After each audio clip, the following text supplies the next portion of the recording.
It is a good time to get across those rules because as we head into those summer months, it looks like Aussies are travelling more than ever, with the latest report showing international holidays are up 14% on last year and domestic trips are still holding strong. So with all that movement, what are the new travel trends taking off right now? Well, from new hotspot destinations to fresh ways Aussies are booking their trips, our next guest is here to break down the big shifts you need to know about. Great to have you with us, Chris Waite, travel trend expert. Let's get stuck into this. It's changing a lot. Confidence seems to be on the rise, though. Are people kind of going outside their box? People love travel. I mean, Aussies are big travellers. Despite what we've just seen on board, people are travelling more than ever. In fact, travel spend is up now more than it was in 2019 before the pandemic, despite the cost of living challenges. So people might be cutting back in some areas. They might not be buying the shiny new toy, but it seems that travel is the one thing that people just can't live without. OK, talk about cruising. We love it, but it's changing. Cruising is going crazy, and it's not just for your parents or your grandparents anymore.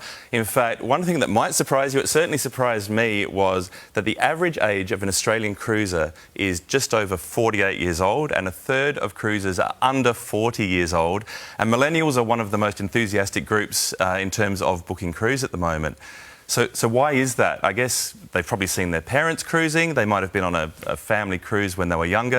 And let's face it, cruising is great value. You get your accommodation, your meals, sometimes your drinks included. And these cruise lines, they want younger travellers. So they're bringing stuff on board. They've got activities and events. They've got mixologists. They've got markets. They've got adventurous onshore excursions to get younger people in and get them really coming on board.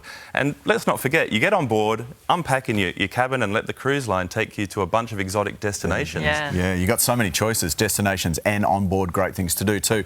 What about hotspots in terms of an island escape? We know Fiji and Bali jump straight to mind. What about alternatives? We all love Fiji and Bali, but my little hotspot tip for you is Palau. I was lucky enough to head up to Palau earlier this year when Qantas launched their new direct service from Brisbane. In just under 6 hours, you can be in untouched paradise. This is probably one of the most... Remind us where Palau is. You're talking just up in Micronesia, so again, 6 hours north of Brisbane. And look at this, it is one of the most Instagrammable spots in the world. The bluest water, I've never seen water this blue in my life. Really? Yeah, diver's heaven.